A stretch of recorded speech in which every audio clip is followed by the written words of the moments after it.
नमस्कार साथियों। हम जो शॉर्ट पेपर का सॉल्यूशन करवा रहे हैं उसको हम अग्रसर करते हुए एग्जाम ऑफ यू से इम्पोर्टेंट क्वेश्चन करवा रहे हैं। ठीक है, शॉर्ट पेपर के अकॉर्डिंग। ठीक है, अब देखो सबसे पहला जो क्वेश्चन नंबर 1 है, क्वेश्चन नंबर एक क्या कहता है? क्वेश्चन नंबर 1 कहता है कि रैखिक समीकरण युग्म x बराबर 2y माइनस 3y बराबर 2x का हल ज्ञात कीजिए। अब देखो हमारे पास दो समीकरण है, एक तो x बराबर 2y माइनस 3, दूसरा समीकरण है y बराबर 2x। इन दो समीकरणों को हमें क्या निकालना है? हल निकालना है। ये समीकरण हो गया 1 नंबर, ये हो गया हमारा समीकरण 2 नंबर। अब देखो इन दोनों समीकरणों का हल हम कैसे निकालते हैं। आपको पता है कि इसके अंदर y बराबर 2x वेरिएबल दे रखा है और x बराबर 2y माइनस 3 दे रखा है। अगर मैं समीकरण को समीकरण नंबर 1 में पुट कर दूं y की जगह, तो समीकरण नंबर 2 को समीकरण नंबर 1 में रखने पर, ठीक है, रखने पर। अब देखो मैं कैसे रखता हूँ, समीकरण नंबर 2 को समीकरण 1 में रखता हूँ। मेरे पास समीकरण x बराबर 2y माइनस 3 है, समीकरण 1। समीकरण 2 क्या है? y बराबर 2x, तो x को तो एज इट रखो और 2y बराबर 2x रखना है, तो y 2 है और y की वैल्यू कितनी है? 2x बराबर माइनस 3। ठीक है, अब देखो x बराबर 2 दूनी 4, x माइनस 3। ठीक है, उसके बाद में देखो x बराबर, अब देखो मेरे पास x इधर है, इस x को लेके आऊंगा माइनस 4x बराबर माइनस 3। वेरिएबल एक तरफ हो गए और मैथ की वैल्यू एक तरफ हो गई। अब देखो मैं क्या करता हूँ, यहाँ पर मेरे पास बचे 3x और इधर बचे माइनस 3, माइनस माइनस को प्लस कर सकता हूँ। अब देखो मेरे पास क्या बचा? 3x बराबर 3। अब मैं क्या करता हूँ कि x बराबर वैल्यू निकालता हूँ, तो 3/3 x बराबर कितना आ गया? 1। x बराबर मेरे पास आ गया 1। एक हल तो आ गया, एक हल y की वैल्यू निकाल देंगे तो हमारा क्या होगा? संपूर्ण हल हो जाएगा। अब देखो x बराबर 1 आ रहा है, ये हमारे पास समीकरण 2 है। इस समीकरण में सिर्फ मैं x की वैल्यू रख दूं तो मेरे पास y की वैल्यू आ जाएगी। अब देखो समीकरण नंबर 2 से, समीकरण नंबर 2 से, समीकरण नंबर 2 से मैं क्या कर रहा हूं कि y बराबर मेरे पास 2x है और y बराबर मैं क्या करता हूं, समीकरण नंबर x बराबर 1 वैल्यू पुट करता हूं, तो 2 इंटू 1, तो y बराबर मेरे पास क्या बन जाएगा? 2। तो y बराबर मेरे पास 2 बना। इसका मतलब क्या हुआ कि x बराबर तो 1 आ गया हमारा हल और y बराबर 2 हल आ गया। ये 2 हल हो गए हमारे। अब देखो क्वेश्चन नंबर 2 लगाएंगे। क्वेश्चन नंबर 2 क्या कहता है कि यदि साइन 3a बराबर कोस a माइनस 26 डिग्री हो तो a का मान ज्ञात कीजिए। अब देखो एक तो दे रखा है साइन 3a, ठीक है, उसके बाद में दे रखा है कोस a माइनस 26 डिग्री। हमें ये दे रखा और हमें ये कहा गया है कि आप कैसे जैसे करके हमें a निकाल के दिखाओ। तो अब आपको यहाँ से देखने से पता चलेगा कि ये क्वेश्चन कौन सी प्रश्नावली में, कौन सा चैप्टर, कौन सा मैटर का ये क्वेश्चन है। तो आपको पता है कि जैसे 26 डिग्री लेस हो रहे हैं तो इसका मतलब ये क्या हो रहा है? पूरक कोण बनाएगा। ये इधर वाला भी पूरक कोण बनाएगा, क्योंकि ए 90 से, अगर सपोज करो ए की वैल्यू आपके पास 90 है तो यहाँ पर 26 डिग्री घट रही है, तो इसका मतलब ये क्या है? एक तरह से पूरक कोण है, क्योंकि संपूर्ण वैल्यू नहीं है, 26 डिग्री घट रही है। तो अब मैं क्या करूँगा कि पूरक कोण के बारे में मेरे को अच्छी तरह से नॉलेज है। कैसे? जैसे मेरे पास देखो साइन के पदों के अंदर मैं पूरक कोण का फॉर्मूला लिखता हूँ। पहली बात तो हमारे पास क्या है, देखो साइन 3a है। अब देखो साइन 3a है, इसमें मेरे पास थीटा बराबर कितना है? क्योंकि थीटा हम साइन थीटा लिखते हैं, तो थीटा बराबर मेरे पास 3a है। ठीक है, उसके बाद में मैं क्या करता हूँ कि मेरे को मैं जानता हूँ कि साइन थीटा पूरक का फॉर्मूला जानता हूँ, साइन का कोस 90 डिग्री माइनस थीटा, ये फॉर्मूला होता है। अब देखो मेरे को क्या चाहिए कि थीटा बराबर 3a रखूं इसके अंदर, क्योंकि थीटा बराबर 3a, तो मेरा क्या हो जाएगा साइन 30 डिग्री a बराबर यहाँ पर कोस 90 डिग्री माइनस 3a, थीटा की वैल्यू 3a। अब देखो ये मेरे पास साइन 3a की वैल्यू आ गई। ये साइन 3a की वैल्यू मैं इस सिस्टम में रख सकता हूँ, या इस समीकरण ये कुछ भी है, ठीक है। तो मैं इसके अंदर रखूंगा तो मेरे पास साइन 3a की वैल्यू क्या है, मेरे पास कोस 90 डिग्री माइनस 3a बराबर कोस a माइनस 26 डिग्री, ये मेरे पास बन गया। अब देखो आपके पास इधर भी फंक्शन लगभग क्या है, लगभग क्या सेम है एकदम। तो इस cos को काट दूंगा मैं, तो cos अपने आप में कट जाएगा, तो मेरे पास क्या बचेगा 90 डिग्री माइनस 3a बराबर a माइनस 26 डिग्री, ये बचा। अब देखो इधर 3a है, या तो इसको मैं इधर लेके आऊँ, वेरिएबल को एक जगह करूँ और डिग्री को एक जगह करूँ, तो माइनस 3a है और माइनस a लेके इधर आया बराबर इधर क्या है 90 डिग्री माइनस का हो जाएगा और माइनस का 26 डिग्री पहले से। अब देखो मैं क्या करता हूँ, माइनस के 4a बन गए मेरे पास, ये कितने बन गए 6 तो 1 बन गए, और 9 10 11 116 बन गए, किसके माइनस के, माइनस माइनस प्लस हो गए। मेरे को निकालना क्या है ए निकालना, तो मैं क्या करता हूँ 116 में कितना का डिवाइड मारता हूँ 4 का। अब ए का डिवाइड किया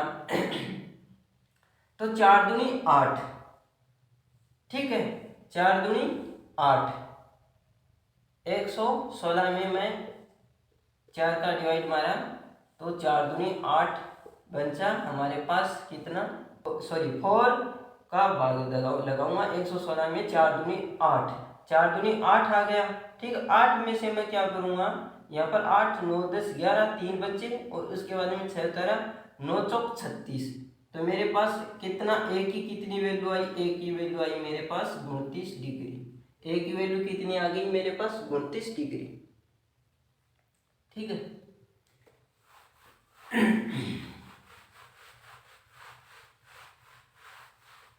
उसके बाद में देखो एक अर्धगोले का आयतन का सूत्र बताओ। अब आपके पास ये आपका क्या होता है संपूर्ण गोला, इसका आयतन का सूत्र क्या होता है, इसका आयतन का सूत्र होता है 4/3 पाई r क्यूब, किसका आयतन का, गोले का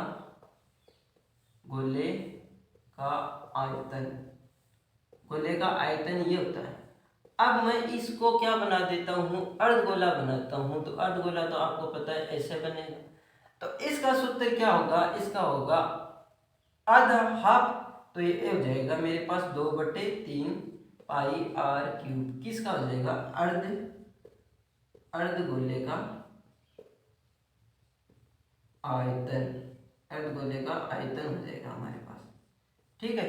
अर्धगोले का आयतन ये हो जाएगा 2/3 पाई r क्यूब।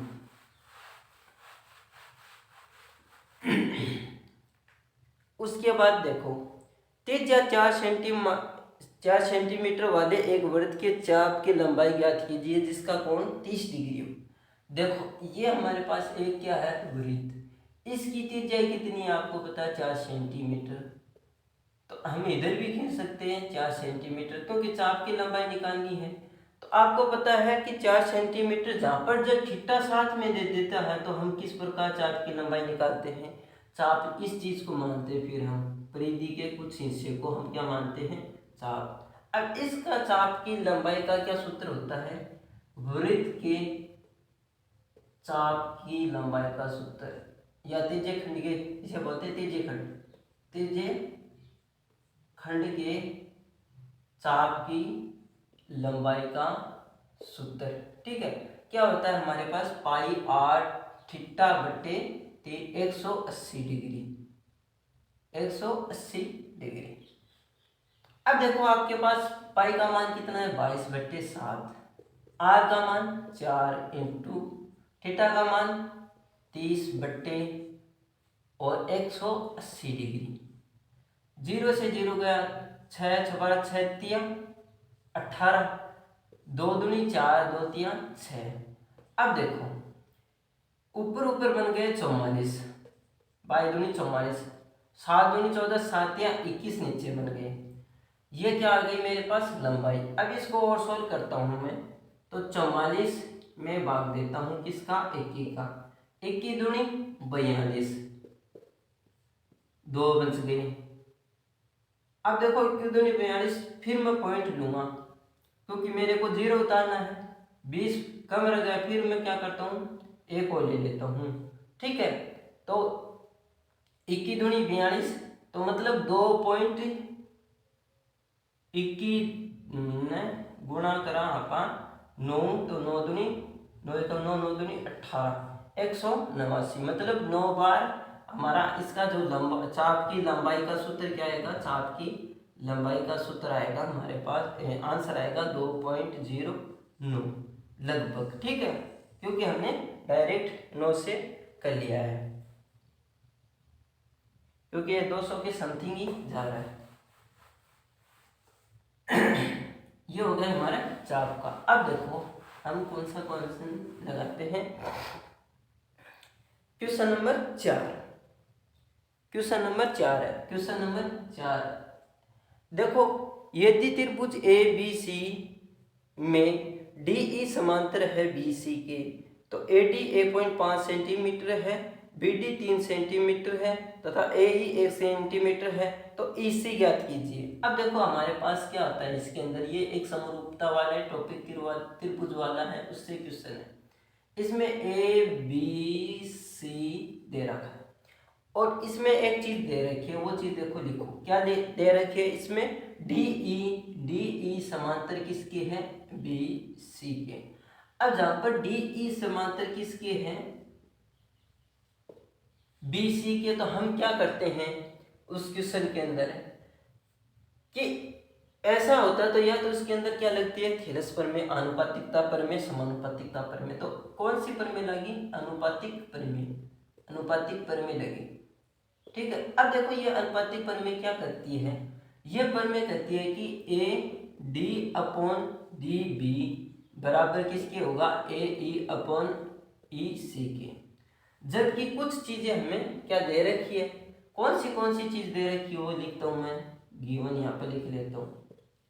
गिवन क्या क्या दे रखी है हमारे को, देखो हमारे को ए डी की वैल्यू दे रखी है, ए डी की वैल्यू दे रखी है 1.5। उसके बाद में दे रखी है हमारे को बी डी दे रखी है हमारे पास, बी डी दे रखी है 3 सेंटीमीटर। उसके बाद में ए ई दे रखी है हमारे पास 1 सेंटीमीटर। और हमें पूछा क्या है, ई और सी, ई सी हमें पूछा है। ये वैल्यू मैं इस अनुपातिकता वाले थ्योरम में रखता हूँ, प्रमेय में रखता हूँ।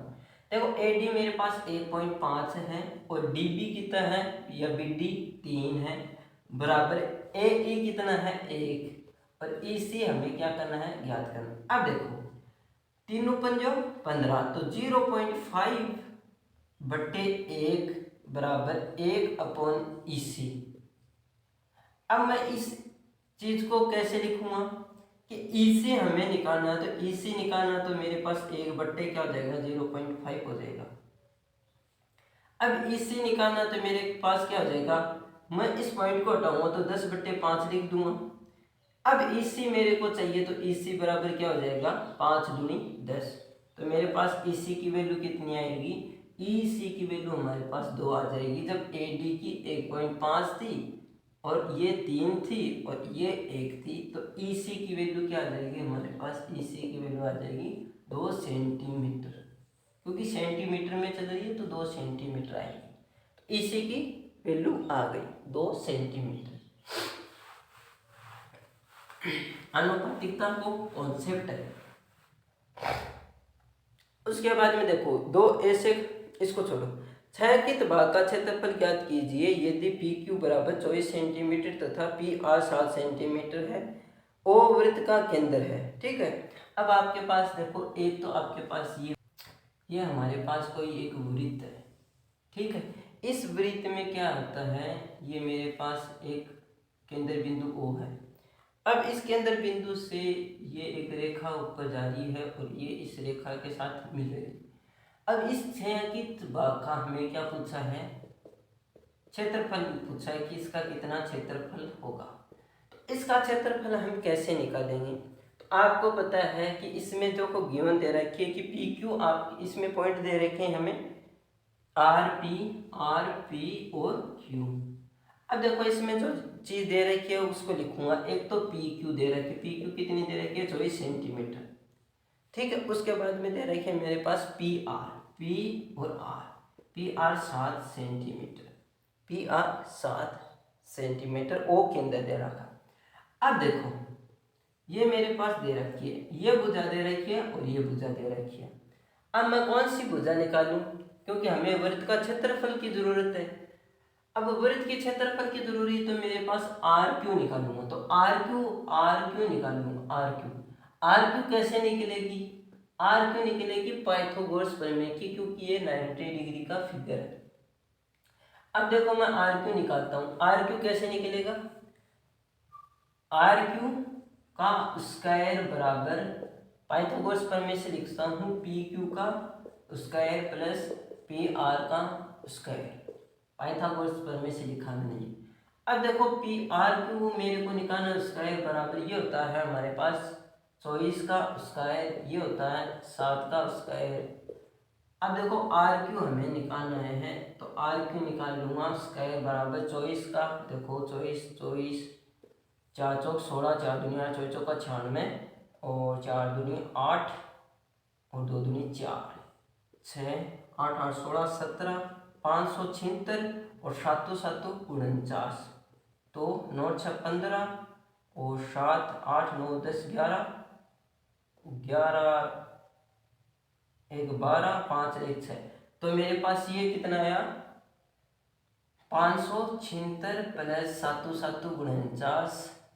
आर क्यू मेरे को निकालना है, तो मैं क्या करता हूँ कि 576 में 49 जोड़ता हूँ तो 625। अब मेरे पास आर क्यू निकालना है, तो मैं क्या करता हूँ अंडोड 625 पर मारता हूँ और आर क्यू मेरे पास कितना बन जाता है 25 25 25 625। अब आर क्यू मेरे पास क्या बना, आर क्यू बन गया मेरे पास 25 सेंटीमीटर। अब देखो आर क्यू मेरे पास कितना बन गया 25 सेंटीमीटर। अब मैं क्या करता हूँ यहाँ पर, जब आर क्यू मेरे पास 25 सेंटीमीटर बन गया तो मैं एक तो वृत्त का क्षेत्रफल क्या होता है, वृत्त का क्षेत्रफल होता है पाई आर स्क्वायर। अब हमें चाहिए अर्धवृत्त का, क्योंकि अर्धवृत्त के अंदर ये सिस्टम बना हुआ है। तो अर्धवृत्त का क्षेत्रफल कितना हो जाएगा मेरे पास पाई आर स्क्वायर बट्टे 2, ये हो गया। अब देखो अर्धवृत्त के क्षेत्रफल से क्या निकल रहा है, अर्धवृत्त के क्षेत्रफल से मैं निकाल दूं इस त्रिभुज समकोण त्रिभुज पी क्यू आर, इसको निकाल दूं तो मेरे पास कौन सा क्षेत्रफल बचेगा, छायांकित भाग का क्षेत्रफल बचेगा, ठीक है। अब देखो वृत्त का क्षेत्रफल, अब ये मेरे पास एक सिस्टम बन गया। इस सिस्टम में सबसे पहले मैं वृत्त का क्षेत्रफल निकालता हूं, तो वृत्त का क्षेत्रफल निकालूंगा, ठीक है। वृत्त का क्षेत्रफल अर्धवृत्त का क्षेत्रफल निकालूंगा। तो अर्धवृत्त का क्षेत्रफल क्या होता है, अर्धवृत्त का क्षेत्रफल होता है पाई आर स्क्वायर बट्टे 2। अब देखो पाई का मान होता है 22 बट्टे 7 और आर का मान है कितना, यहाँ पर आर का मान है 25 बट्टे 2 इंटू 25 बट्टे 2, क्योंकि ये डी है तो आर क्या हो जाएगा यहाँ पर 25 बट्टे 2 सेंटीमीटर। अब देखो यहाँ पर 11 बार कट गया। अब मैं क्या करता हूँ कि 25 25 625 होते हैं वापिस। अब देखो 11 इंटू 625 बट्टे 7 दूनी 14। अब देखो 625 और 625 5 5 6 7 और 6 7 8 और 6, मेरे पास क्या बन गया 6 8 7 5 बट्टे 14। अब मैं इसके अंदर क्या करता हूँ, भाग लगाता हूँ। तो भाग लगाता हूँ तो मेरे पास कितना बनता है, डायरेक्ट लिख देता हूँ, 491.07 बनता है। अब मेरे पास अर्धवर्त का जो क्षेत्रफल कितना बना, 491.07। इसी प्रकार मैं क्या निकालूंगा,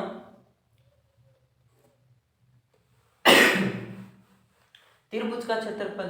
त्रिभुज का क्षेत्रफल क्या होता है, क्षेत्रफल होता है त्रिभुज का, समकोण त्रिभुज का 1/2 गुणा आधार गुणा ऊंचाई।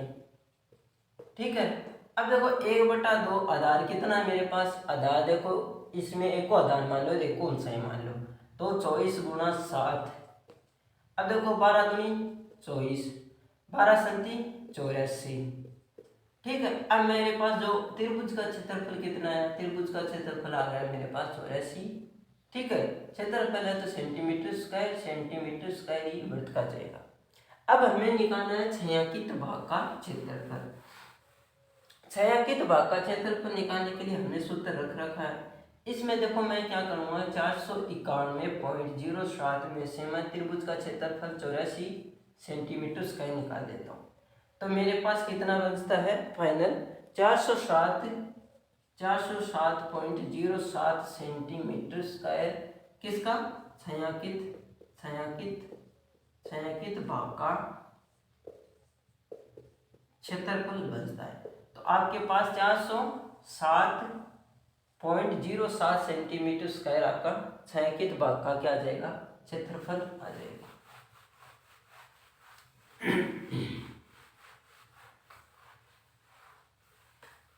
उसके बाद नेक्स्ट क्वेश्चन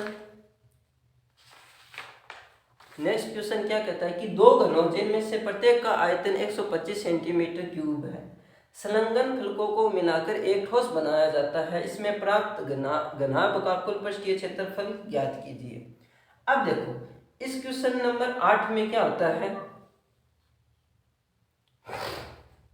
क्वेश्चन नंबर 8 में क्या बोला गया है कि दो घन जिसमें प्रत्येक का आयतन क्या है 125 सेंटीमीटर। आपको पता है कि घन की शेप कैसी होती है, ये मेरे पास क्या होती है, एक घन की शेप होती है। ठीक है। अब देखो ये घन की है, इसका मेरे पास प्रत्येक का आयतन, तो इसका आयतन कितना दे रखा है मेरे पास, आयतन दे रखा है मेरे पास, आयतन मतलब वॉल्यूम दे रखा है 125 सेंटीमीटर क्यूब।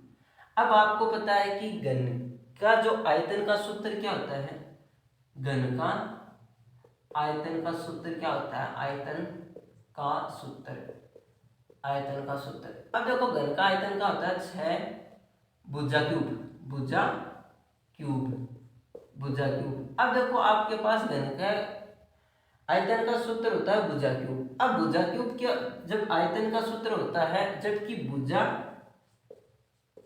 क्यूब दे रखी है हमारे पास कितनी, 125 सेंटीमीटर क्यूब। अब मैं क्या करता हूँ, इस भुजा एक भुजा निकालता हूँ। एक भुजा कैसे निकलेगी, एक भुजा तो हमें क्यूब रूट से निकलेगी, तो 125 का क्यूब निकालूंगा। तो आपको पता है 3 का तो जाएगा नहीं, 5 का जाएगा, तो 5 दूनी 10 और 5 25, 5 25, 5 एकम 5। तो ये मेरे क्यूब बन गए 1 2 3, तो 5 की क्यूब मेरे पास भुजा की क्यूब थी और मेरे पास 5 की क्यूब बन गई। क्यूब से क्यूब गायब हो जाएगी तो मेरे पास क्या आ जाएगी, भुजा आ जाएगी मेरे पास 5 सेंटीमीटर।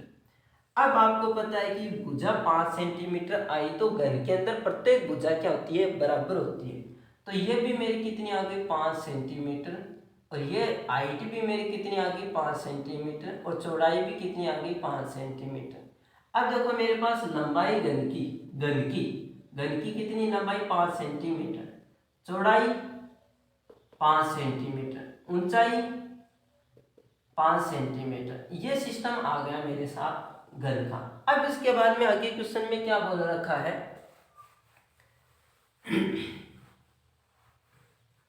कि दो घनों को संलग्न फलक, मतलब एक समान फलकों को जोड़कर, जिस प्रकार ये मेरे पास एक घन है, ठीक है, ये मेरे पास घन है, ठीक है,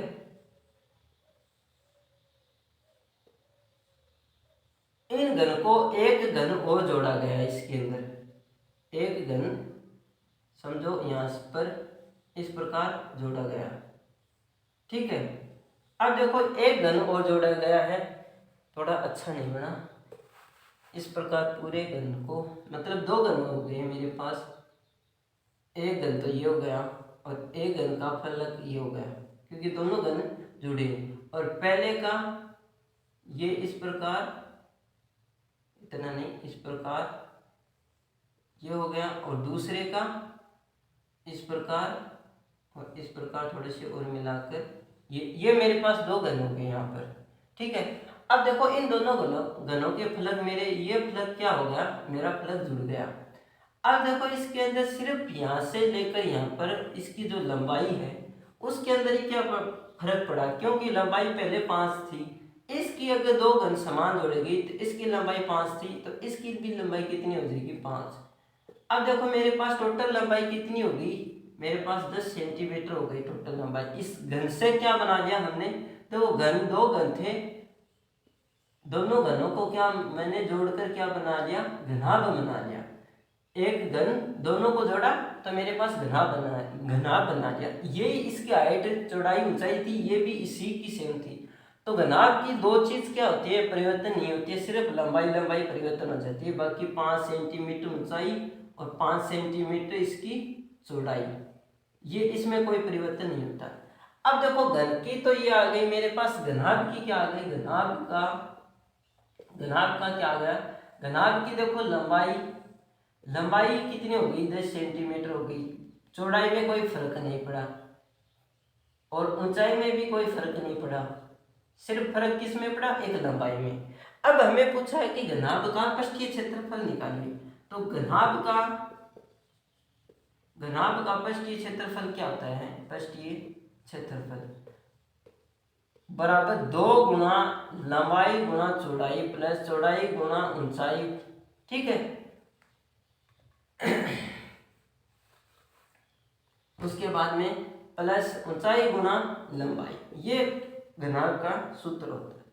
अब देखो मैं ये मान इसके अंदर रखता हूं, तो मेरे पास क्या आया, 2 गुना, घनाभ के हमें यूज करनी है, लंबाई कितनी आ गई 10 गुना चौड़ाई 5 प्लस, उसके बाद में चौड़ाई 5 गुना हाइट 5 प्लस, उसके बाद में हाइट 5 गुना लंबाई 10, ठीक है। अब देखो 2 गुना 50 प्लस 25 प्लस 50 बराबर 2 गुना 50 50 100 125 हो गए। अब 125 ने गुणा कर दो दोनों, तो 5 दूनी 10, 2 दूनी 4 और 1 5, 2 एकम 2, ठीक है। तो मेरे पास कितना हो गया 250, 250 नहीं होगा, 5 दूनी 10, 2 दूनी 4 और 1 5, 2 एकम 2, हाँ 250 होगा, 250। अब देखो 250 सेंटीमीटर स्क्वायर, क्योंकि सेंटीमीटर में ये भी पृष्ठीय क्षेत्रफल है, तो मेरे पास जो पृष्ठीय क्षेत्रफल कितना हो जाएगा 250 सेंटीमीटर स्क्वायर, ये मेरे पास क्या हो जाएगा घनाभ का पृष्ठीय क्षेत्रफल हो जाएगा, यही हमें पूछा। अब देखो इसके बाद देखो क्वेश्चन में आगे क्या बोल रखा है, क्वेश्चन नंबर 9, क्वेश्चन नंबर 9 क्या बोल रखा है कि वह अनुपात ज्ञात कीजिए जिसमें बिंदु 1 -5 और -4 और 5 को मिलाने वाला रेखाखंड x अक्ष से विभाजित होता है। अब आपको पता है कि जहां पर दो ही बिंदु दे रखे हैं, एक तो दे रखा है a और एक दे रखा है b, ठीक है। a के दे रखे 1 और -5, b के कितने दे रखे हैं हमें -4 और 5। अब देखो x x रेखा के ऊपर, अब देखो आपके पास ये x x रेखा है, जहां पर x x रेखा का नाम आता है तो एक नया युग्म बनता है, आपको पता है वो कौन सा बनता है, x तो इसके अंदर मौजूद रहता है और y वाला कंपोनेंट 0 हो जाता है। तो इस बिंदु के ऊपर, इस x x रेखा के ऊपर एक ऐसा युग्म बनेगा जहां पर क्या करेगा, वो कटेगा, वो अनुपात में कटेगा, वो अनुपात हमें निकालने होंगे। वो बिंदु कौन सा होगा x0, और कौन से अनुपात में, m1 अनुपात m2 अनुपात में वो चीज कटेगी। अब हमें पूछा है कि वो अनुपात बताओ, तो अनुपात बताने के लिए आपको पता है कि यहाँ पर y बराबर 0 है, y बराबर 0 है तो हम y बराबर 0, हमें देखो विभाजन सूत्र पढ़ रखा, हमें x का पढ़ रखा है विभाजन सूत्र, x का पढ़ रखा और y का। अब देखो हम यहाँ पर किसका विभाजन सूत्र काम में लेंगे, y का, क्योंकि y की वैल्यू 0 दे रखी है तो हमें और ज्यादा कुछ करना ही नहीं पड़ता, यहाँ पर सीधा सीधा आंसर आ जाता है। तो y बराबर क्या होता है m1 y2 plus m2 y1 upon m1 plus m2। हमें अनुपात ज्ञात करने। अब देखो y की वैल्यू क्या कितनी है, 0, 0 रख दी। m1 अज्ञात है, y2 कितना है 5 प्लस m2 अज्ञात है, y1 कितना है, y1 है -5 अपॉन m1 प्लस m2 अज्ञात है। अब देखो इस m1 m2 को इसके साथ गुणा करूंगा तो ये 0 हो जाएगा, तो मेरे पास 0 बराबर m5 m1 -5 m2 बन गया। अब देखो मैं इस 0 बराबर 5, देखो मेरे पास क्या बना 5m1 -5 m2 बराबर 0 बना।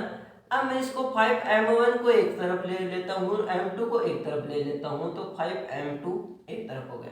अब आपको पता है कि m1 अपॉन m2 एक अनुपात में लिखी जाती है चीज, तो इधर 5 है और ये मैं 5 वापिस लिया है, देखो 5 और m2 5, m1 5 और m2 5 बन गया, ठीक है। अब देखो ये कट कर क्या हो जाएगा, संख्या है तो 1/1, तो मेरा m1 अपॉन m2 क्या हो जाएगा 1/1।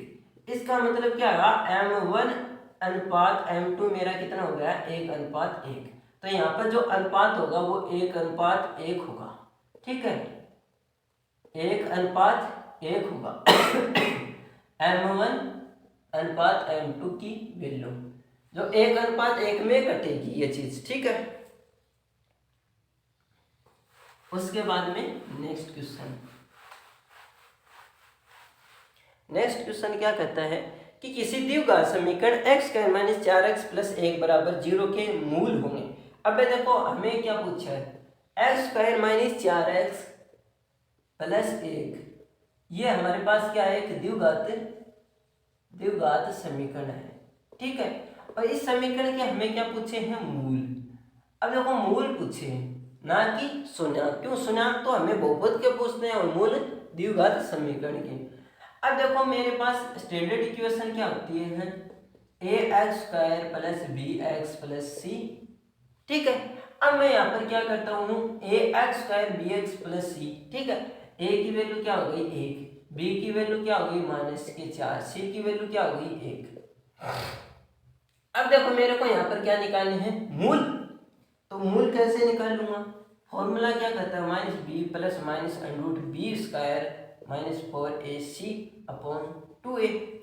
अब देखो b की वैल्यू कितनी है माइनस माइनस तो माइनस और माइनस के 4 प्लस माइनस √b का 4 चौक 16 या -4 का स्क्वायर -4 × 1 × c की वैल्यू भी 1 है अपॉन 2 × a की वैल्यू भी 1 है। अब मैं इसको थोड़ा और सोल्व कर लेता हूँ, तो माइनस माइनस के प्लस के 4 प्लस माइनस √ 4 चौक 16 और -4/2। अब मेरे पास क्या बना 4 प्लस माइनस 16 में से 4 काटे तो 12 बचे 12/2। अब देखो मैं 4 प्लस माइनस √ 12 को क्या लिख सकता हूँ 4 × 12/2। इसको मैं और वेरीफाई करता हूँ तो 4 प्लस माइनस √4 को बाहर ले करता हूँ तो 2 √3 बचता है मेरे पास और 2। अब एक बार तो मैं क्या करता हूँ योग और एक बार घटाव, एक बार करता हूँ योग, तो एक बार तो हो जाएगा मेरे पास 4 प्लस 2 √3/2 और एक बार क्या हो जाएगा मेरे पास 4 माइनस 2 √3/2। अब देखो 2 मूल आ गई।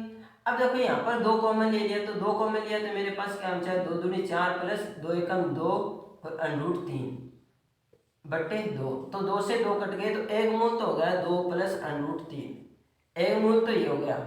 एक मूल हमें यहाँ पर निकालना है तो यहाँ पर भी 2 कॉमन ले लूंगा तो 2 माइनस √3/2, 2 से 2 गया तो 2 माइनस √3, ये मेरे पास क्या होगा, दूसरा मूल। एक मूल तो ये हो गया, एक मूल ये होगा।